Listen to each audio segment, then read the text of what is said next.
Partemta, Part 2. So the story was written by Josephus Flavius from the Piso family, and it was refined in the time of Constantine the Great, who turned the Roman Empire into a Christian empire based on a whim. He said he had some type of vision or had some type of voice, like George Bush Jr., and so he turned the whole Roman Empire into a Christian thing. You see what I'm saying? But Yashua the story wasn't just based on Yashua and Miriam and Joseph. Like I said, the characters in your Bible are composite characters. So the bulk of the story is based on Yashua, but it's also based on other figures, as I said before. Christianity wasn't the first religion to use this template. There have been a whole 30 religions before Christianity that have used this template of the Virgin Mother and the Messiah child and the sacrifice.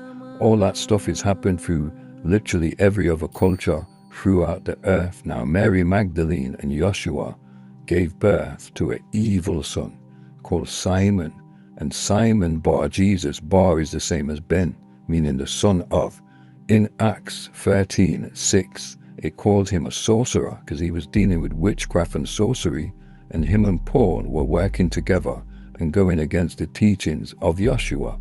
Because Paul says in Acts, he wrote Acts, he says that he worships a different Christ. Now, Christians don't get that Paul was a self-appointed apostle and Barnabas knew he was a fake, so he always tried to avoid Barnabas, and this is why they didn't include the gospel of Barnabas in the Bible. Muslims will be more familiar with the gospel of Barnabas than Christians are, because the gospel shows you that Christ never even said that he was the Most High God. He never said that. He said that all of us are the sons of God. I also told you on that King Tut and Akhenaten live, that was on my deleted channel, that they borrowed aspects of Akhenaten's story, as Akhenaten was the first person to change religion into a monotheistic thing. You understand? All of this monotheism, Abrahamic stuff, came after Akhenaten came with his religion of the Aten, or atonement. Now I'm just giving you guys the truth. Don't get triggered. If you get triggered, it means you need to get researching. You got work to do. Anyway, they stole from the story of the glorious King Tutankhamun.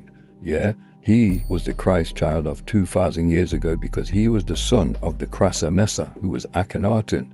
Akhenaten was the son of God on earth, and he was the son of God. You see where they get the son of God from? This is leading straight back to Kemet. Buddha had similar, nearly identical teachings to those of Yashua, which also comes up as a point of interest. And also others, just like Lord Pakal of the Temple of Palenque in the Yucatan, and also others like Mithra, Attis. Mithra was born on all of these messiahs are born on the same day of supposedly December the 25th. Even Horus was supposed to have been born on that day, the true Messiah. So as you can see, they've used this template throughout the ancient world. Just like I said about the equivalents, Ishtar in the Sumerian tablets, when we get into the Bible, she becomes known as Ashtaroth. When you go into Greek culture, Ashtaroth or Asherah or Astaroth, same difference. The Greeks, their culture knows her as Artemis, and other cultures know her as Venus. But all these characters, it's the same consciousness. We're talking about the same stories, but they're playing out in different cultures and being attached to different characters. Do you see what I'm saying? So the whole thing about the Holy Scriptures is to pull the wool over your eyes and blind you to the fact that you're talking about black people in the Nile Valley and Samaria and Canaan. We're not talking about Romans or Greeks or English people or Arabs or none of that stuff you hear about today. They know that they're talking about the children of God who are kissed by the sun since the dawn of time. Now even Esther, go back to her story, she was also a Messiah. Jesus wasn't the only Messiah or Yashua. There were loads of them, even in the ancient world. Just like when you go back to the Genesis 6 and it talks about the Nephilim and giants in those days, Gilgamesh was a demigod. So it's the same as Jesus saying he's the son of God. If you go back to Genesis 6:1, it says, Bena Elohim, the sons of God, came down unto the daughters of men. Gilgamesh was one of them. You see what I'm saying? So even in the ancient world, you have men and gods walking together. In the ancient world, the deity that was over man before Tammuz was assigned was Metatron, and he was disagreeable. As you can see in the Exodus story, when he comes down hunting for Moses because Moses didn't want to circumcise himself. Back to the Jesus story anyway. Yashua, I digress. Cleopatra, she had a son with Caesar and Mark Antony. The son with Caesar died, Caesarion.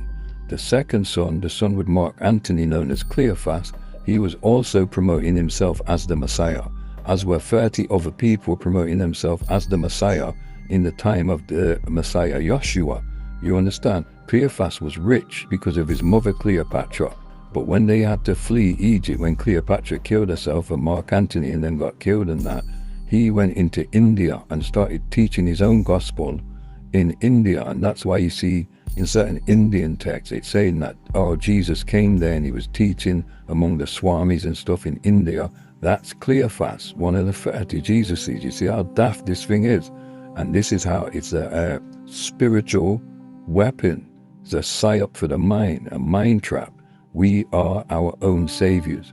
Go back to John 8:32 and then John 10:34. Understand that certain people are lying to you. Check Revelation 2 verse 9 and Revelation 3 verse 9. And also check John 8:44. Anyway, so as you can see in Hollywood, they're selling you this image of this hippie character that they telling you is Jesus. That's the Antichrist, rude boy. That's not Yashua HaMashiach bin Miriam. And then this guy, Judas, he's the guy who got crucified on the cross. You understand? It wasn't Yashua. Yashua lived till he was 120 and descended from the pyramid in Kemet. The Anunnaki Elohim, the Diner, came for him. The Pope and them are trying to stop the rise of the Christ consciousness. The return of Christ is through all of us when it sits in that seat.